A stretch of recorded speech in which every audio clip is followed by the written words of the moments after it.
I transitioned out. And then I was, well, who am I?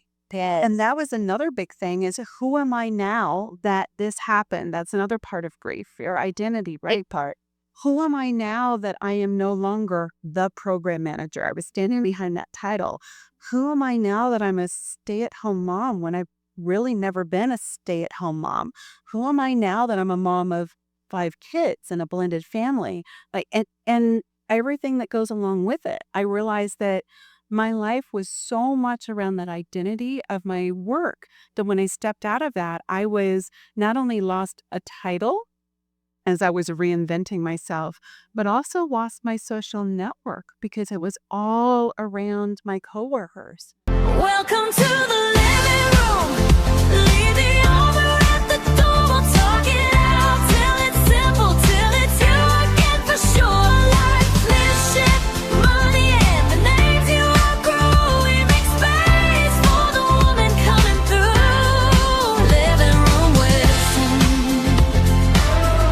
where your story is your glory. Hi, everyone, and welcome back to another episode of Living Room Wisdom, where your story is your glory. Our guest today is Miss Dr.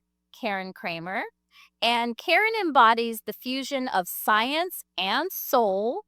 She's a grief alchemist, hypnotherapist, speaker, best-selling author. She's actually one of our co-authors for Anatomy of Abundance, and the founder of the VillaVision Retreat Wellness Center. And so I'm just so excited to have you here. Thank you. So good to be here. I know we get to play together again. I do. Yes, so this is beyond the panel. If you've already watched our milestone 100th episode, you've already seen this beautiful lady and probably have questions. So we're going to answer those questions today. Well, I am thrilled. We made so much impact and I got so much feedback from that panel. People wanted more of all three of you. So I'd love for you to just share a little bit with our audience, in case they didn't already watch the episode, about just some of the insights you offered during that panel regarding grief. That's a really great one because some of it just comes through. Yes. I do remember one of the things actually came from somebody who watched the event at our debut was around looking at grief and what grief is. Yes. That it's much more than just death and dying. It's everyday kind of loss. Yeah. It can be anything from anything that really challenges our sense of being and specifically our identity. Yes. Right? That can throw us off when what once was is no longer. So, and it could, I tend to lean back on what I now call the 4Ds, which can actually be 5 if we think about it: the death, divorce, diagnosis, domestic violence, dementia. So those are like the Ds to think about. And also it can be those psychological losses we have. Because one of my clients was going through a divorce in her late 40s and realized, I'm missing out on an opportunity that I've been holding on to about being a mother. Wow. So it doesn't necessarily need to be external, right? And we go through some of the same processes psychologically, mentally, emotionally, and all of this as we do, we are actually losing somebody. Absolutely. And that was why I wanted to start with that, because I feel like of all of the things that we get to talk about, this is one that isn't talked about enough. Yes. And especially for my audience, I mean, this is high achieving women who have created these successful lives and either still feel empty or feel like something's shifting, or they're reinventing or being called to reinvent themselves. And with reinvention comes grief. Whether you're reinventing because something traumatic happened, that's obvious, right? A divorce did it, all the D's. Yes. But when you're recreating because you no longer fit the identity that you've created for yourself, that is a different kind of grief. Can you talk a little bit into that? Yes. In fact, when I wrote the book Healthy Grief, there are 30 grief survivor case studies that are in there. Some of them are also mine as well as my clients. And you touch upon one of the stories that's actually mine in the book, which is stepping out of the corporate world after nearly 17 years. And I had worked myself up into the organization. I had been the manager for 10 years, all of this. And I had just married 2 years before I stepped out of the organization. So my second marriage. And so all of a sudden, I was a mom of 5 kids, blended family. And I was asked to reapply for the position that I have, and they were extending it, and I was going to do more travel. And I looked at it and said, no, it no longer fits for me and the type of lifestyle that I want. So I transitioned out. And then I was, well, who am I? And that was another big thing is who am I now that this happened? That's another part of grief, your identity, right? Big part. Who am I now that I am no longer the program manager? I was standing behind that title. Who am I now that I'm a stay-at-home mom when I've really never been a stay-at-home mom? Who am I now that I'm a mom of 5 kids and a blended family?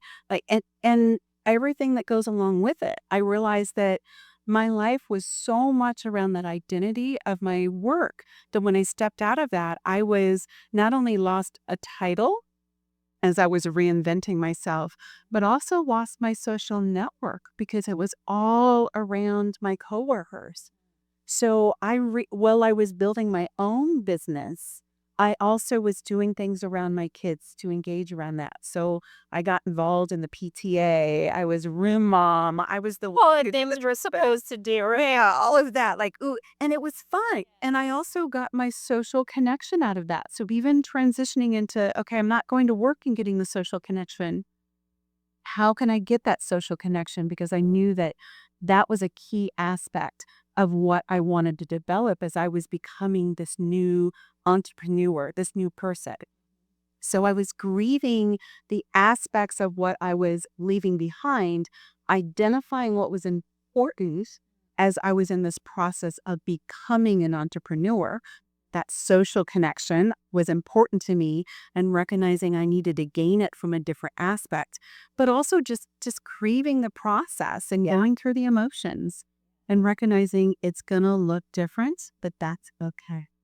And so, what are some of the things or the practices that you did that you teach people to do to transition from what was to what's becoming? Because it's not quite happened yet. It's that space in between that creates a tension Yeah. that can be uncomfortable. And so, how do you navigate all?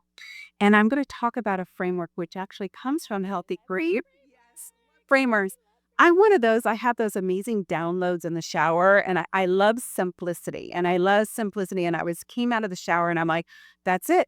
A 5-stage framework. And I call it a framework because I don't like the steps. I'm not into you have to do this step and follow it in this order to attain that because we're all different. We're all different. So that's why I call it a framework. And it's simple and it's easy.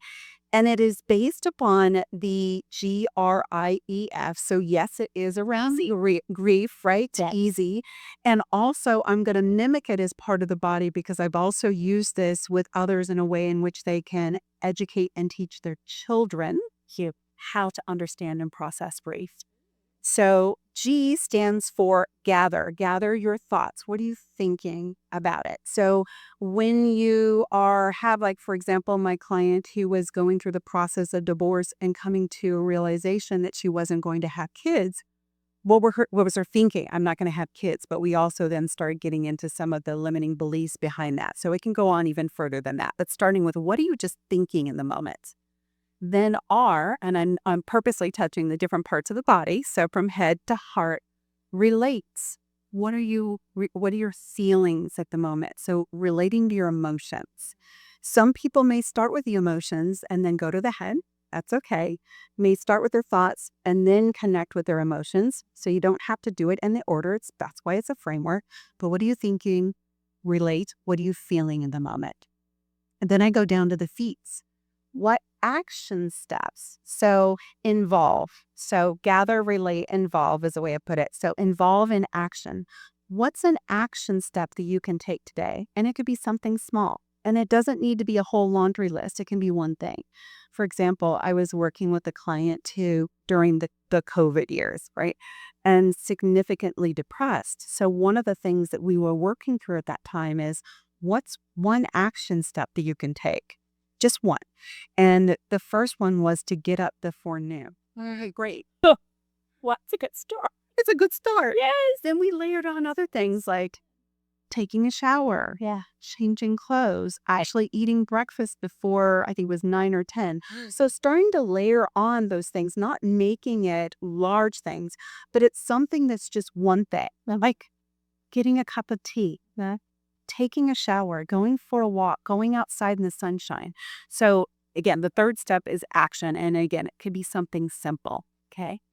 Then E stands for ease, coming back to the hands.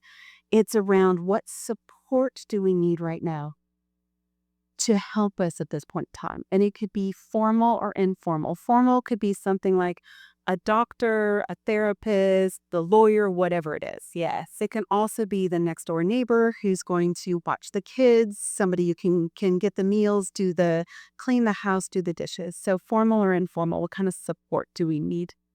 And then coming back to F, which is focus or vision. What does the future look like? And when somebody's deep and raw in grief, you're not talking about your 1 or 5 or 10-year plan. Right. It could be, what do you need in this moment for the next 10 minutes to move you to that next level? So it can look like this. If you're sitting down with somebody who may be raw in grief, it could be, I see something's going on right now. Tell me about it. How do you feel right now? And is there anything that you'd like to do, such as step outside for a moment, like give them an option? Is there any way that I can support you right now, even if it is to just listen? And what would help you, move you, and make you feel better? Just 5-10 minutes from now. So it's asking those questions if you're sitting with somebody.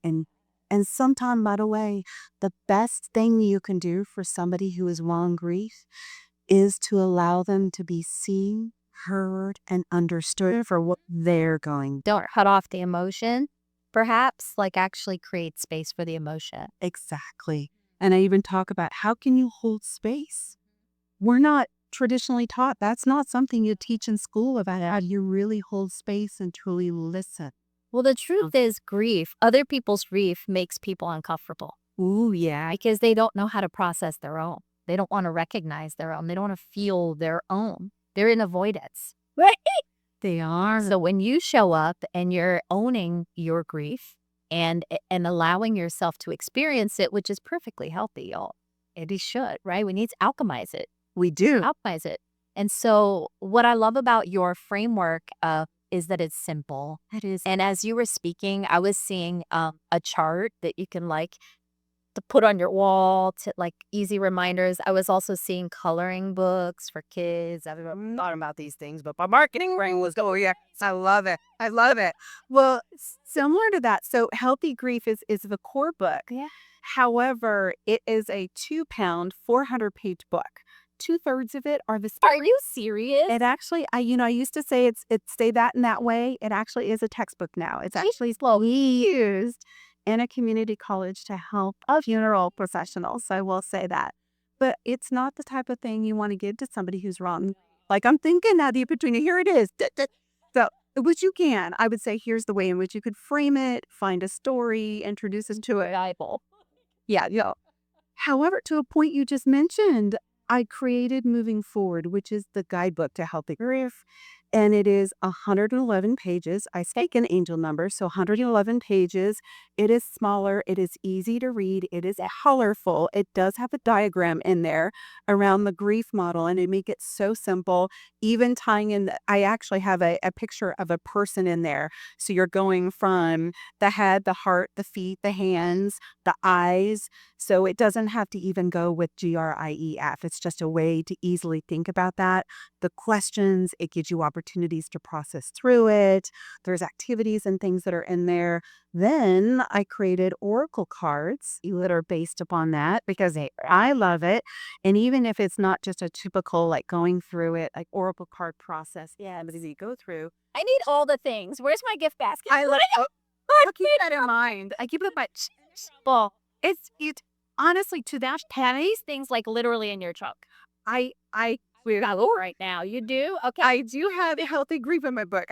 So The the- book, the the oracle, bird- I need all of it. yes. So yes. So I will get some of that we have. And the fourth is actually the journal that's coming along. But the oracle cards, I wanted a way that is easy. It's a quick little, it's a snippet of information from any of the books. It asks questions and takes actions, and even the journal to help somebody process through it.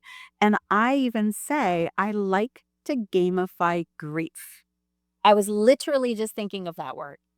Yes. Yes. Intuitively. Yeah. We live in a gamified world. And so anything you can do to make things bite size and palpable and like easy and fun. Yeah. You know, funnish. I mean, it's really fun. Yeah. But right? There's a new way to approach healing through and alchemizing grief. Yes. I just think it's brilliant. I've been actually, of all the work you do, obviously you do NLP, and I can see how you've beautifully folded in the NLP, the pattern interrupts, reframes, asking the right questions, right? Shifting perception. I see it all, girl. Yeah. You've so beautifully layered that in, but of all the work you do, it really is the grief that's the most fascinating to me because of what I said. There's so much grief we experience we don't recognize as grief. And then the big grief that we do recognize as grief, we want to compartmentalize it, put it away, act like it doesn't exist, and just keep moving forward. And that's a high achieving woman's trait as well. So in your experience, specifically with high achieving women, because we can be a little stubborn at times, how do you break down that wall to really help them embrace this idea of alchemizing grief and taking those next steps? Good. And hold on to that question because there's something that came to mind, and I think it's a side note to your question. And you actually hinted upon this earlier. So the subtext to healthy grief is to normalize and navigate loss and a culture of toxic positivity. So when we are around somebody who is grieving, or even if we are grieving, when do we find ourselves? And let's imagine that we're around somebody who's grieving, because it can go both ways, but we're around somebody that's grieving and we feel uncomfortable about it, or we have this need to fix them. Right. Because I've been asked, what exactly is toxic positivity? Like, aren't we supposed to be positive? You just talked about gamifying grief. Isn't that positive? Yeah. Positive is good. And when it negatively impacts the healthy process of somebody grieving, that is toxic. And we may do it for somebody who's grieving. We may actually do it for self. So if we are around somebody who's grieving and we are uncomfortable and want to change the topic, get away, or try to fix it, that's recognizing that that's toxic positivity right there.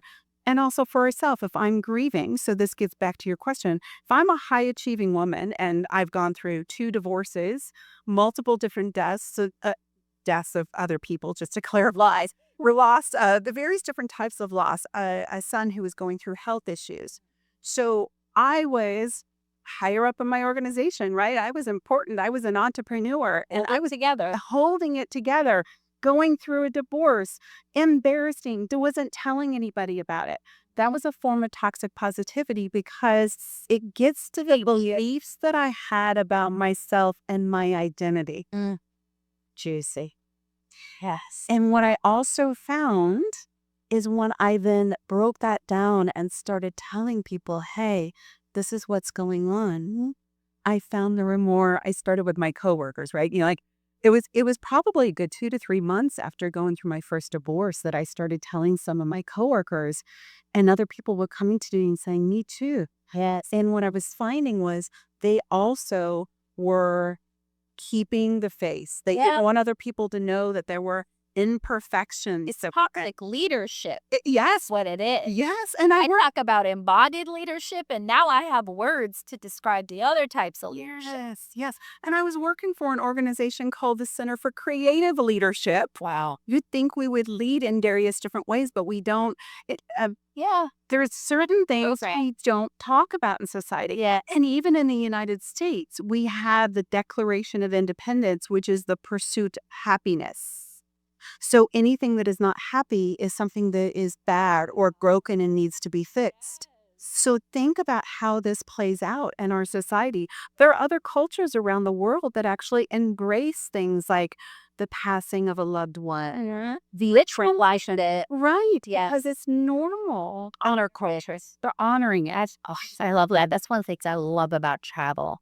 It's just experiencing different cultures, different beliefs, different ways of being. Which then challenge our own belief systems. It's just, Yes. wow, this is so good. This is so good. And as a high achieving woman, I've come so far with the way that I've processed and alchemized grief. When my husband passed, I was holding it all together for my kids, 4 kids, single mom, full-time entrepreneur. I was actually took over his financial business. I was leading his team. And so I actually would schedule my breakdowns, which I actually encourage women to do at this point, because there is a real life component of everything you're carrying and time. And there is a time and place to experience fully this grief. And so I would go in my closet. I would literally, even if I didn't feel like crying, I would force myself to cry. And I would time myself. It's like, you have to cry for 30 minutes. Like, this is your assignment, right? And then I would journal about it and things like that. So are there any other offerings that you have as we start to round out this conversation for people that might be experiencing grief but don't feel like they have the space to actually succumb to it, or maybe even have a fear that they'll be overtaken by it? Yes. And I will say that, and this is part of the reason why my book is called Healthy Grief. Yes. Because it started as I was working with clients who were coming to me who had health related issues. And we were doing the root cause heal me, right? We were going back to the past trauma, the past limiting beliefs, the past whatever those emotions were. And in the process of doing that, we were helping their bodies come back to balance. And I'm like, if this is what's happening here, we're holding on to this past trauma triggers, limiting beliefs, and it is settling on our body. What can we do when we're facing this thing called grief, which all of us are going to experience some way or another? Yeah. And how can we do it healthfully so it doesn't settle in our body? So with that is, yes, I have the framework, but it's also recognizing and paying attention to our body. Yes. There is the analogy of the frog in boiling water. Okay. So for those of you who are not familiar with it, if you put a frog in, try to put a frog in boiling water, it's going to go, no, hot, jump out, right? We do that as well. But if you put a frog in cold water and you heat that, the frog is going to boil itself to death because it's not recognizing the heat fast enough to jump out. So when we think about that for ourselves, grief, stress, tension, whatever it is that's going on in life, and we're not giving ourselves the closet moments for 30 minutes to sit and cry, to what I call release. Whatever it is, release the tension of the day, whether it's crying, writing, anything like that. If we're not giving ourselves that Screaming. space, screaming, That hitting a pillow, Yes. whatever it is that allows us to release. My word is release. Yeah. Release that tension that's coming up. We're going to find where that frog in boiling water. And I broke my neck in a car accident when I was 18. I say that only because my neck is one of those that when I start to feel the boil in life, right, I start to tense. I say, when I recognize that I'm wearing my shoulders as earrings, Yes. that's my, okay, something's going on inside, right? That's my boiling point moment before I actually get boiled and not able to jump out of the pot. So what you actually described, something that I do encourage women to say, and you could even use the model. What am I thinking? What am I feeling? What action steps do I need? What support do I need? What does the future look like? When we take time out for ourselves, that is so powerful to do. And I love the fact that you schedule it in. Yes. When I create my schedule, which I do have during the day, I specifically create time for lunch. It is in. No clients can schedule on my calendar. I'm not scheduling that. Lunch is important to me. I end the day now, granted, I'm still working on not going over this boundary. That's 4 or 5 in the day. But the idea is stepping away because I work from home. So stepping away from that. So creating time boundaries. We talk about financial, right? What set your budget, and you go over under your budget. You set your energy budget. Yes. Create that time for yourself energetically so that you have that space, that block of time. Another thing that I even encourage my clients to do. So all of that is budget your time, your buffer time in there, whether it's even lunch or that 30 minutes in the closet. So schedule that time for yourself, that downtime for yourself. The other is that I use the Pomodoro technique. I don't know. Are you familiar with the Pomodoro?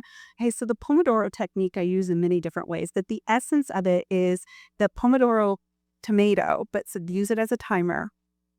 And you set the timer for increments of 25 minutes, 5 minutes. You do this over a period of 2 hours. 25, 5, 25, 5, 25, 5, 25, 5. 25 minutes of working, 5-minute break. 25 minutes of working, 5-minute break. Do that for 2 hours. And the idea is like you could take a project and say, how many Pomodoros is it going to take me to finish this project? Like you could creating a newsletter. Maybe it's only going to take me 1 Pomodoro, 25 minutes.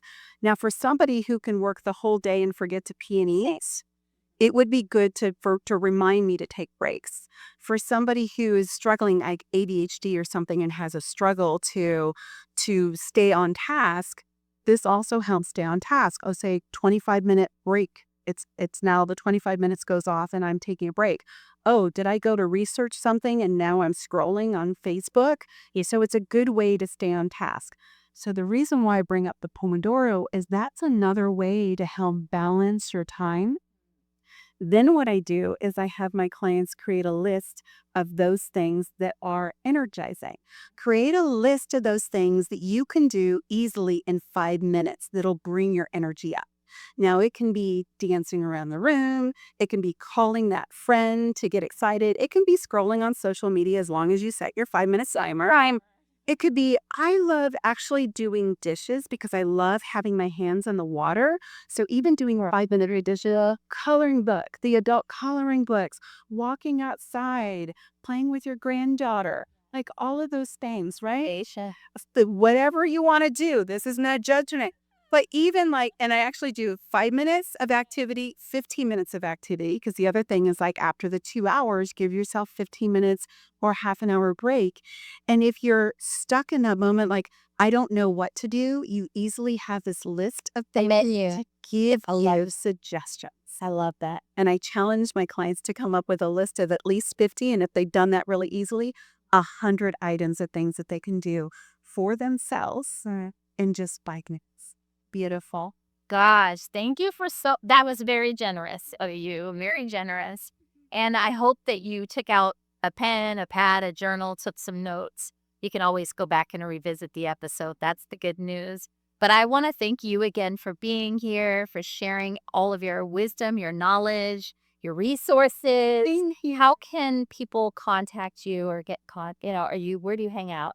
I hang out, drkarenkramer.com. So DrKarenKramer.com. That's the easiest. And then on there, I do have my social media. I have my books. I have a book a call link. That link is just easy for everybody. Amazing. So reach out to Dr. Karen if you're intrigued, if you want to know more, and make sure that you mention this podcast, Living Wisdom. She wants to know where you saw her, where you experienced her. And I want to thank you for joining us and staying with us. And if you're new here, go back and binge episodes. We're over 100 episodes of wisdom and juiciness from amazing women like Karen. So I also want to encourage you to subscribe so that you get alerts.